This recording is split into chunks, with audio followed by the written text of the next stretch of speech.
Okay, I think that's everybody. So let's make a start. Good morning, everyone, and welcome to this morning's session. And thank you for taking the time to join us. For those who don't know me, my name is Dave Adamson, and I'm the Chief Technology Officer at EACS. And I'm delighted to be joined this morning by Hingy Lee. So Hingy's a solution architect at EACS who specialises in modern workplace management, and we'll introduce Hingy in a moment. For those of you who don't know EACS, we're a Microsoft Gold partner covering 6 of the Gold competencies, and we've been designing, deploying and managing Microsoft solutions for over 20 years. In the endpoint area specifically, we built an extremely strong reputation in the market around System Center Configuration Manager, and this has evolved with the times towards cloud management solutions. While we've had good experience of integrating Apple devices as part of the work that we did in that space, we really kind of kicked this up a gear a couple of years ago when we acquired a specialist Apple organization. And that's allowed us to bring together 2 real kind of independent strengths into a unified practice. And today we'd like to share some of the challenges and indeed opportunities around having Apple in the workplace, particularly as for many organizations who take Windows device management for granted. You can find Apple bits of the difficult bits, the ones in the corner they don't know quite what to do with. At EACS, we've got a dedicated team who support and manage Apple devices, so we're really well positioned to help you if you have any iPad, iPhone or Mac requirements. In a moment, I'll hand over to Hingy, who's going to take you through the session. Before we begin, just a little bit of housekeeping for you. We'll be muting the attendee microphones during the webinar just to keep things nice and quiet, but we'll have an opportunity for some questions at the end. If during the course of the webinar you do think of a question you'd like to ask, please feel free to submit it via the chat functionality and we'll run through them when we get to the end of the presentation. And with that, I'll say welcome to Hingy and please take it away. Thank you, Dave. That's a great introduction, and so I'll just go straight into it because he's covered all the bits I wanted to say at the start.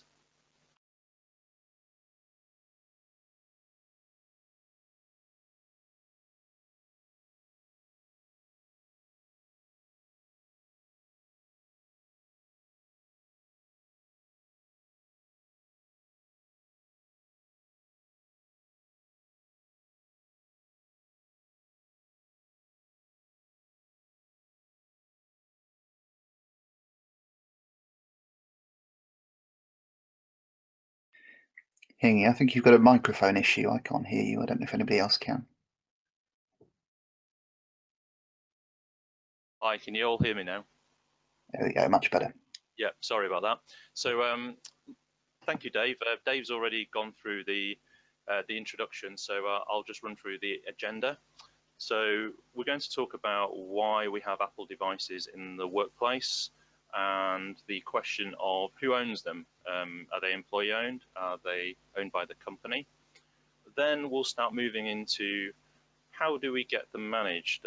What sort of management do we have? How do we start managing them? And then the actual good stuff, which is your apps, your security. We're not really that interested in just looking after your devices. It's basically helping you work. And finally, we'll wrap up with what EACS can do to help, mostly about the subjects that we've already talked about, but we'll give you a bit more of an overview of the other services that we have at EACS.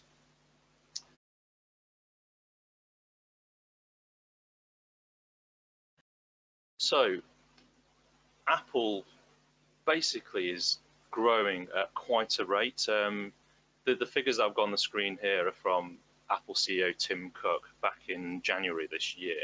And in 2016, there were already 1 billion Apple devices around the world. We're not just talking about in the workplace. We're not talking about just Macs, because that would be quite something. We're talking about Apple devices altogether, phones, tablets, and so on.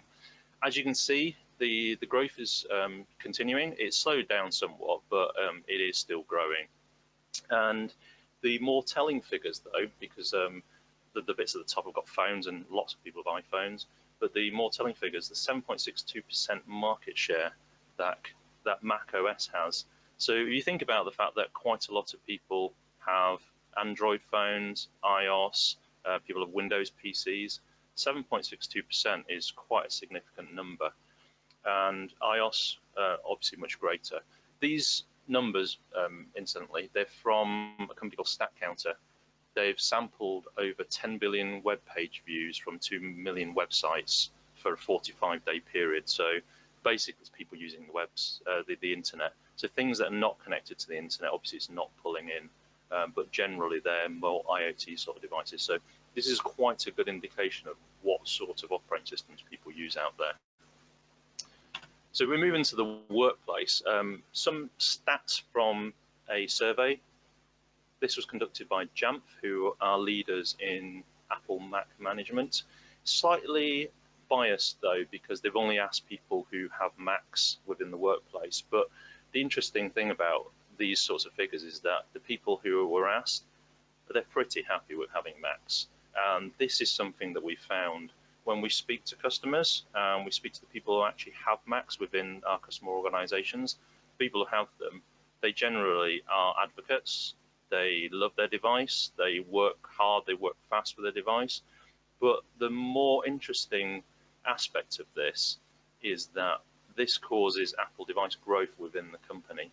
When you see your colleague with a nice MacBook Air, you might think, I might ask my boss whether I can have that. But if you can demonstrate that your colleague can work really fast with it, the screen's great, it's light, they travel with it, they collaborate with it, then companies start buying more Macs. And this is something that we've seen over the past few years, that the Mac usage and adoption has increased. So moving to a bit of a kind of like questions about like what people do with Macs. And again, this is from my meetings I've had with customers when we're talking about endpoints. Traditionally, we've gone in there to talk about Windows and how to manage Windows devices.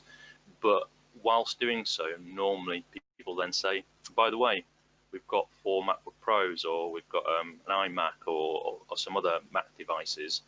And typically, by asking them what they do with them, the majority of them don't manage them. So the not managing them is kind of like the predominant answer that we get. Some people are using an MDM solution of some sort. You already know what MDM solutions are, so I won't go into that. But typically, once you are managing Macs, the companies that I speak to are managing Macs, they're managing it using a tool that's not the same tool as the Windows management tool. There are a small number of companies that use unified management, all the devices together, and that's kind of more the sort of scenario we're interested in.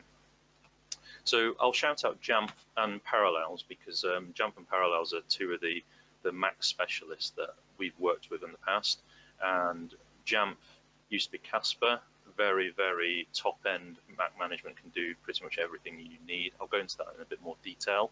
But Parallels is something that we've put in for a few of our customers because it integrates with some of the Windows tools. So different story. If we're talking about Windows 10 devices, generally hardly anyone has no management.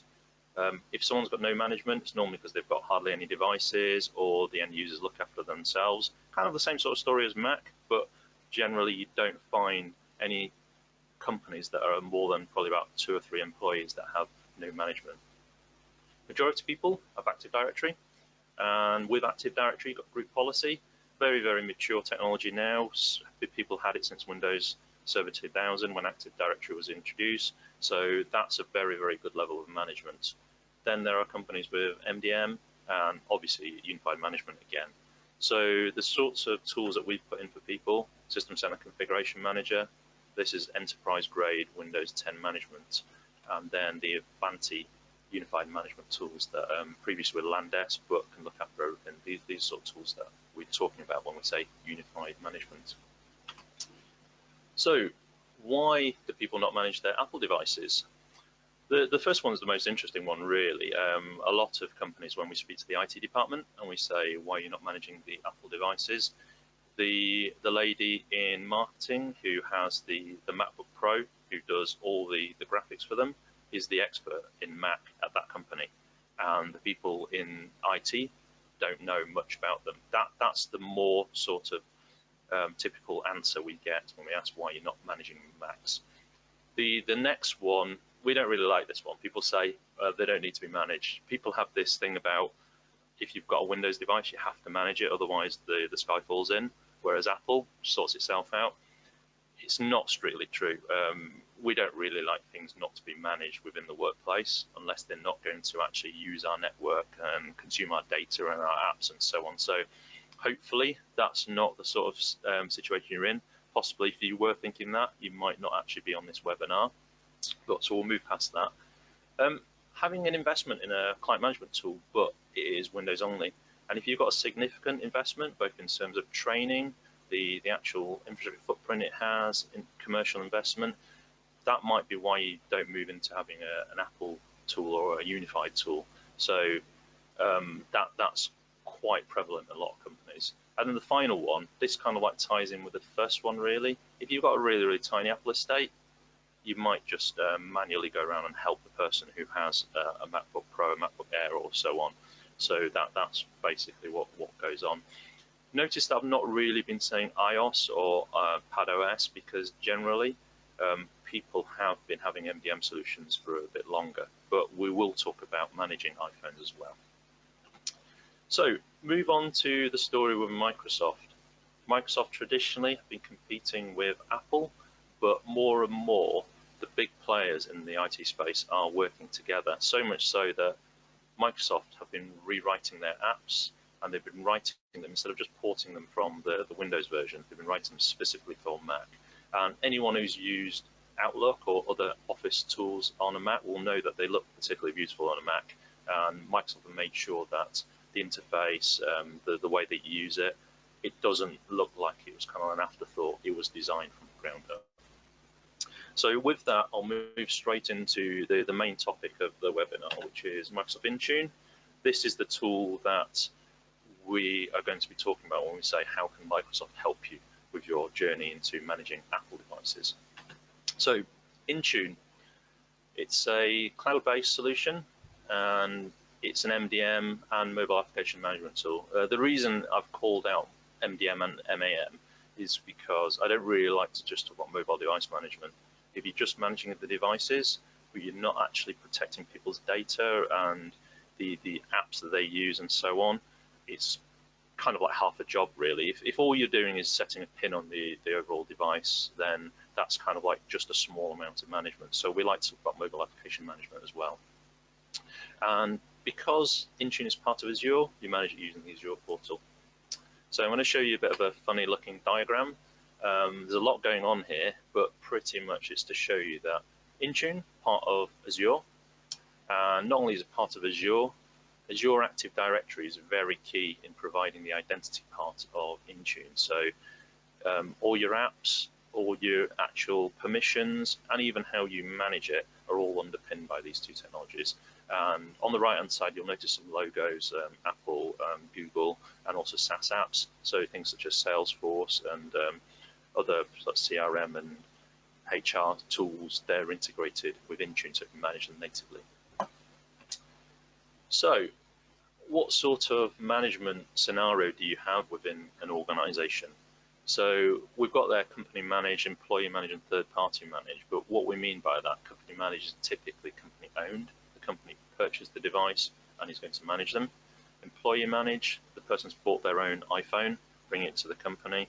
They don't want you to do full management because they don't want to lose their cat pictures or wedding photos if something goes wrong. Third-party managed, typically it's a maybe an organization like EACS are managing the tools for you, or it could be you're a shop floor and the company that supplies some of the machinery also supplies devices, and they just happen to be iPhones with barcode scanners on or so on, and they're kind of like closed box, someone else manages them.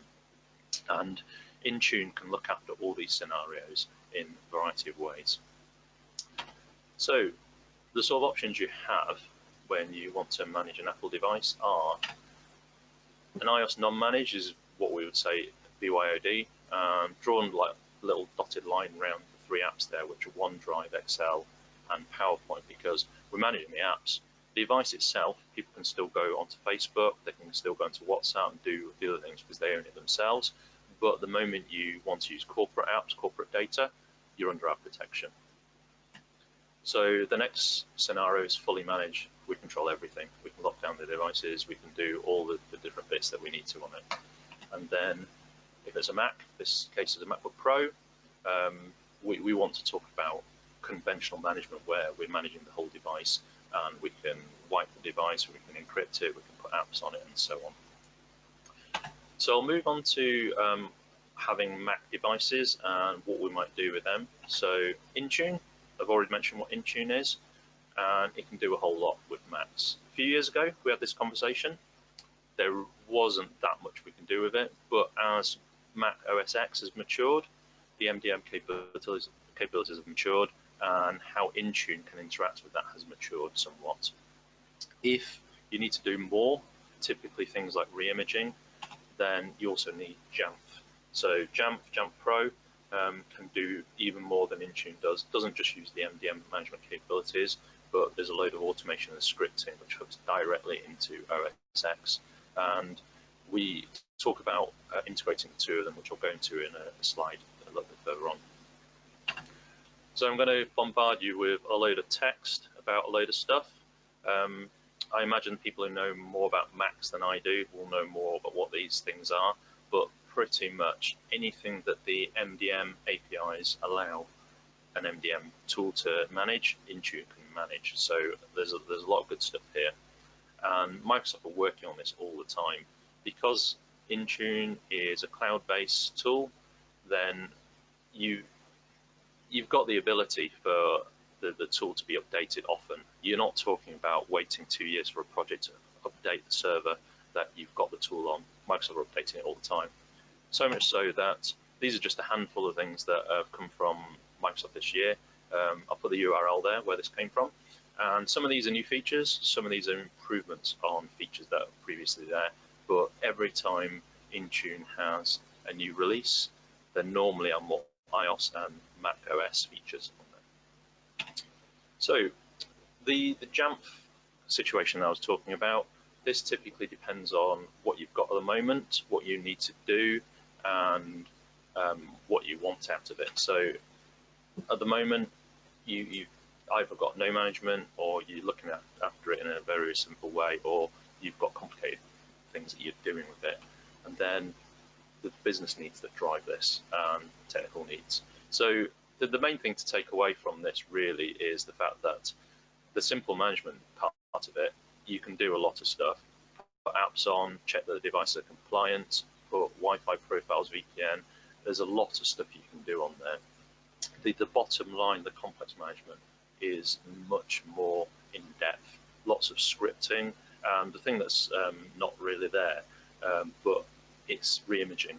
So if you really need your own corporate image of Mojave or Catalina that put onto a device, then that's the bottom line that you're going for, and that's where you need Intune and Jamf. Intune won't do things such as re-imaging, but with Jamf you can. So the partnership between Intune and Jamf, we've written EMS because typically people purchase this as an enterprise mobility and security suite. But having Jamf, sometimes people say, why do you then need Intune? So two reasons why you want Intune and Jamf together. The main reason is that if you're just using Jamf, then your Azure Active Directory, which you might be using to control access to your apps, you're not really able to do more granular control of conditional access. That's where Jamf comes in. It can do very complicated inventory reports that you can then consume using Intune, and then even when tiny things have changed compared to how you want a compliant device to be, you can block access. So this is what it looks like. We've got Jamf in the cloud, we've got Intune and Azure AD, and on the left-hand side is a Mac, and on the right are your company devices. So how this works is you have your Mac, enroll it with Jamf Pro, and it's managed. You enroll the device with Intune, it's managed by Intune. So Jamf will then get the very detailed inventory, and it can send the information to Intune. It'll evaluate compliance, and if the device is compliant and it can enforce the conditional access rules that you've already put in there, you can allow access to your SaaS apps, corporate on-prem services, and so on. If it didn't reach compliance, you can block it, and then you get a report and you can remediate. When we say block access, we don't mean we stop a device doing anything. Generally, when it's blocked, it can still talk to the management layer, so we can remediate. We can put on the software update we need to, fix the antivirus.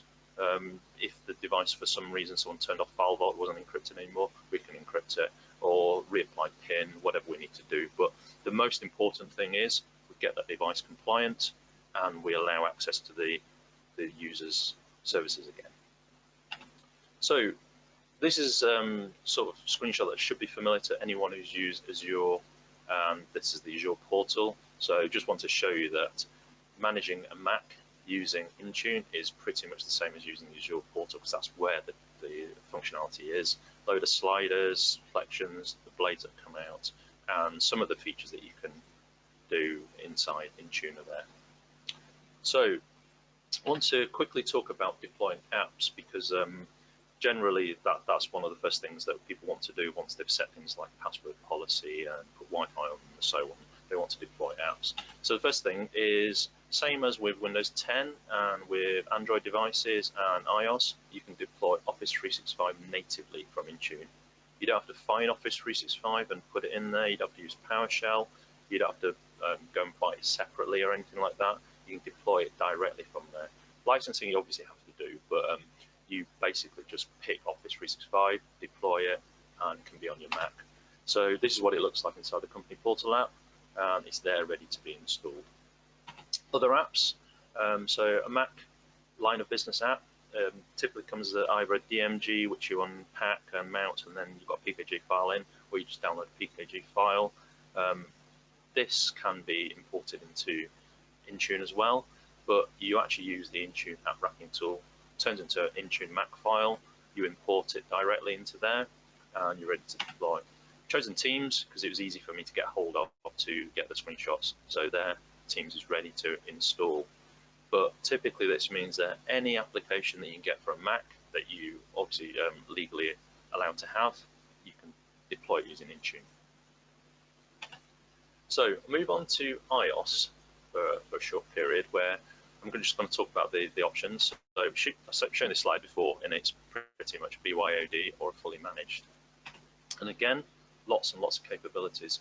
So there are actually more capabilities for managing iOS and macOS. The reason being, they've been managed for a lot longer. So MDM capabilities for things such as macOS and Windows 10, they came in a bit later, but people have been managing mobile devices using MDM capabilities for a lot longer.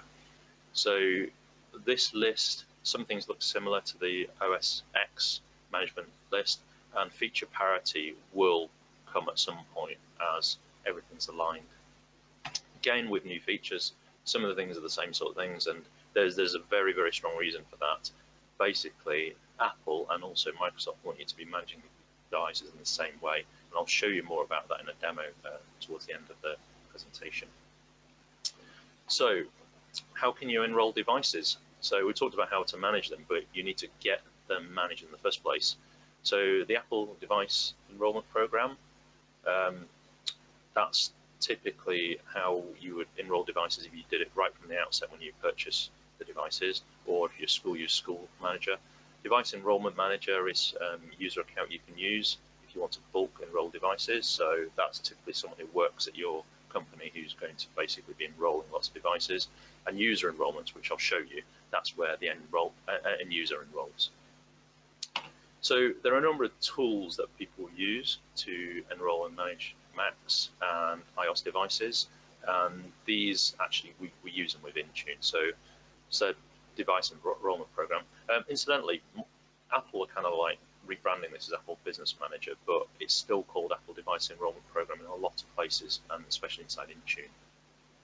Also, if you're buying the software for Apple and you're purchasing on a corporate level, you don't want people to buy it themselves, use volume purchase program, and you can actually import these apps into Intune. So Apple Configurator, so if you actually want to create some more custom policies, you can create them using Apple Configurator. You'll have to install it on a Mac, but once you've created these policies, you can use Intune to deploy them. And Apple School Manager said, like, if you're within a school. So with that, I'm going to do a quick demo, show you how easy it is to enroll a Mac. So easy that this is user enrollment, and basically it is going to that URL, nice short URL. I'm going to go into it using Chrome because that's what I've got on my Mac, and I'm not doing a live demo because of timings and things like that will just go out, so I'm just going to click through and just show you the screenshots as I enrolled my Mac. So once I go to that website, downloads the Intune Company Portal installer, I'm going to install it. And this is very familiar for anyone who's installed software on either an iPhone or a Mac. And this actual experience has very, very recently changed so that it is almost identical on whether you're using an iPhone, an iPad, or a Mac. So end user license agreement, normal stuff, and then it's going to install it. This is a Mojave, it's not the latest, not Catalina, but I'm going to install it on there. And that's it, installed. So what I'm going to do then, go to Launcher, Company Portal, bottom right hand corner. That's the thing that I'm going to open. So this is the same app that you'll see if you're doing things such as user enrollment on Android devices or Windows devices or iPhones. So same tool. So first thing you need to do, as I said, all underpinned by Azure Active Directory and identity, so you need to sign in. That's my user account. It is a demo tenant that I've got with Intune, so that's why it's a funny user account. And if you don't actually have a user account with Intune license, then you won't be able to do this. So pretty much one of the things the administrator does is assigns a license to the end user who's going to enroll. So sign in, password. This is one of the other reasons I'm not doing a live demo, because anyone who knows a Mac will know as I typed my password in, you'd be able to see it. So much better this way. So I'm just going to sign in. It's going to talk to Intune now, and then it thinks, right, this is the first time we've done it, so we need to set stuff up. And by stuff, we mean a device profile. So it gives you a good idea of what it can do. So you can do some inventory, it can wipe your device, and so on. It tells you what you can't do. It's not going to snoop on you. So download profile. So I'm downloading it, and I have no profiles at the moment. So I'm going to say install this. No profiles installed, and then you get an opportunity to see what the profile can do. So I'll just scroll down a bit. The top one's the most important one. You're giving it the right to erase all data on this computer. So that's an important thing to communicate to your end users before you do this. But typically we're talking about Macs that are owned by the company. This is just how we're enrolling them. So certificates, that's what's in there, and it's installed. So that really doesn't take as long as it was me clicking through that. It doesn't take long at all to do that part. And I'm enrolled. So what does that mean that I'm enrolled? For a start, the company portal starts showing me some of the devices I've got. As you can see there, I've got a Mac, I've got 2 Windows devices, I've got an iPad. There's actually an iPhone, but you'd have to scroll to see that. So the bit where it says apps, that's the bit that I was showing you before with Office 365 and Teams, where you can install them. So typically you can decide that the apps will install, they're required, or you can give the optional install where the end user can go to the apps bit and install them themselves. So what does it look like in terms of the administrator? So this is your Azure portal again, and going to the bit with devices, you can see I've got some iOS, some Windows, some Mac. I haven't got any Android or Windows Mobile.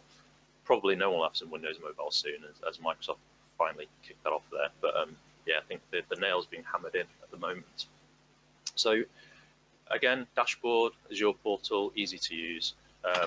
When you click on the devices, you can see some information, you can see the OS type, but the important thing here to look at is that bit where it says ownership, corporate, personal, personal. So, you know, I was saying that this Mac, it's owned by the company. So this doesn't really understand who bought it. What this is that it's figured out who did the enrolling. So the 2 Windows devices, the reason to say corporate, as I enrolled them using Autopilot, and then the 3 Apple devices, I use the company portal app where I use my credentials to enroll, so user enrollment, so it'll come as personal. So obviously you could rename that if Microsoft were going to let you do so and say enrollment type. So I'm going to move on from Intune and just talk about some of your data, because we're not just managing your apps and your devices, we want to be able to manage your data as well. And this is the sort of topic that it's a massive topic, but there isn't the level of granularity there is in terms of managing devices. So just going to go straight into it. So Azure Information Protection is a tool that comes as part of EMS, and it's a way of protecting your data by classifying it, whether they're documents, they're emails. You can label them so you can actually see that the data is confidential and so on, and it will protect them. So you put permissions on, stop things happening, and so on. So this is really something that we recommend people do, as well as managing devices and rolling out apps and so on, mainly because the thing that you really are protecting is the stuff that is important to your company, not the commercial assets like the computer, the phone, but the things that people work on there. So this will protect from accidental data loss, or people accidentally printing something, leaving it lying around, that sort of thing. And the important part of it in this conversation here is that this tool, which used to be Windows only, used to be called Rights Management Server, is now a tool that you can use, and by use I mean control and also consume on all the different normal operating systems that we use within the workplace. So I'm going to just quickly show you what it looks like. So this is an email. I was writing an email, I started putting some financial information in, and because of the rules that I've set up, it actually figures out that this is financial stuff. I should change it before I send it to confidential, all employees. So these are things such as finding credit card details, account numbers, national insurance numbers, and so on. So this is auto classification. A lot of people don't do this. They basically just classify things themselves, and certain teams can say, like, things we're sending, this is normal stuff, we don't need to classify it. This other stuff, we need to protect it. So this is what it looks like on a Windows 10 machine. And I'll show you what it looks like on a Mac.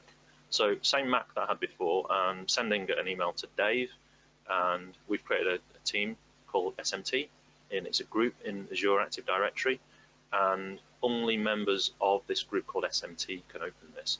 So if I sent this to Dave and he wasn't actually a member of SMT, then he wouldn't actually be able to open it. So what actually happens is that when you receive the email, if you're already authenticated as that person, then you're completely fine. But generally, if you're sending it outside of your organization, people then get a logon prompt and just enter their credentials, their Azure AD credentials, and this will figure out whether you're allowed to open it or not. So a bit more on AIP. If you send an email to someone that's protected by AIP, the permissions stay with that email, so you can change them later as well. So you can recall the email so they can't open it anymore. You can stop them printing, whereas previously you didn't set that. But the most important thing is that it will check in with the AIP server regularly, and it will enforce the protection for you. So very, very important. We definitely recommend that as part of the journey of looking after Macs. If you're using AIP on Windows devices, you can use it on Macs. So there is no client for AIP on Macs, but Office 365 understands it. So I'm going to go through a bit of, some people love this sort of stuff, but this is the boring bit for techies. How do you buy Intune and AIP? You can basically buy them as just standalone subscriptions, or they're included in Microsoft 365 or Enterprise Mobility and Security Suite, so the EMS or EM+S that I was talking about earlier. The bits I want to call out on this slide are the two bits at the bottom. Microsoft 365 F1 doesn't include AIP because it's for first-line workers, so people who maybe they're on a shop floor or they're driving machinery or something like that. So you can give them all the tools in Microsoft 365, but typically they're not handling secure data in the same way, so they don't get AIP. And then the one on the right, opposite it, Microsoft 365 Compliance. This doesn't give you the device management capabilities of Microsoft 365, but it is security-centric, so it gives you the compliance and security tools. So I'm going to wrap up with a slide about us, about EACS, because it's all well and good talking and saying, like, what can you do with Apple, but how can we help you? So we can do a lot of different services. On the right hand side, the pillars of EACS and what we actually do, our services, And bottom right, Apple services are very, very important to us. So we can plan your Apple estate, decide what sort of devices you need, get the correct ones for the teams. We'll supply them to you. We'll configure them the way that you need, do a full rollout. But the ones that quite a lot of people want to have support contracts, support and repair.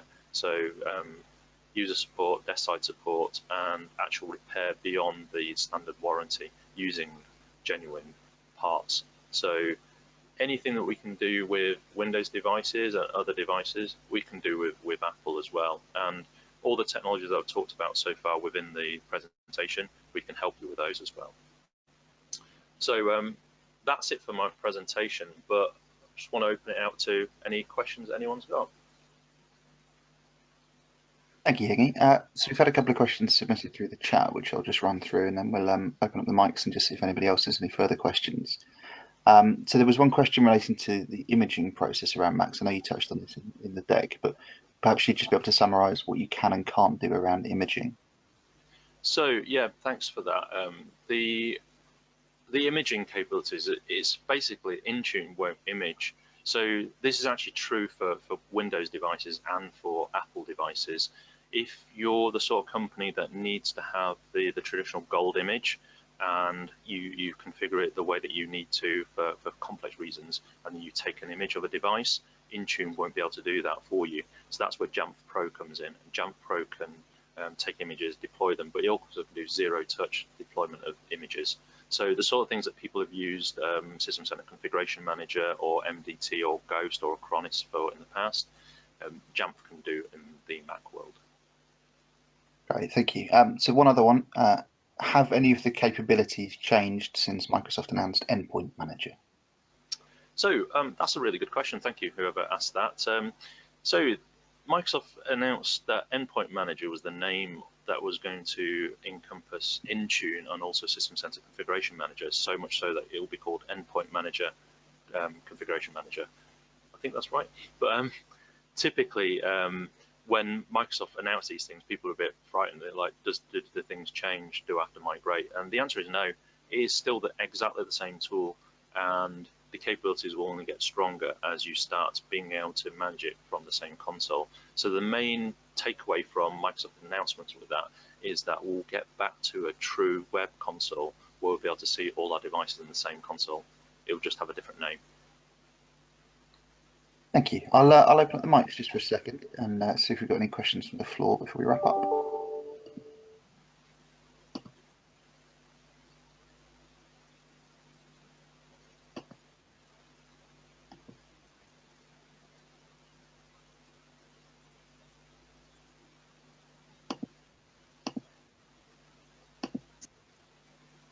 No, it doesn't seem like it. Okay. In which case, I'll say thank you very much to everybody for taking a bit of time out of their day for attending. Thank you, Hingy, for putting that together and taking us through it. We will make a copy of the slides available if people are interested in seeing that in future. And if you do have any follow-on questions, please feel free to get in touch. There's contact details on the screen. Or if you already have an EACS client manager, then feel free to drop them a line and we'd be happy to see how we can help. So with that, I'll say thank you very much and enjoy the rest of your day.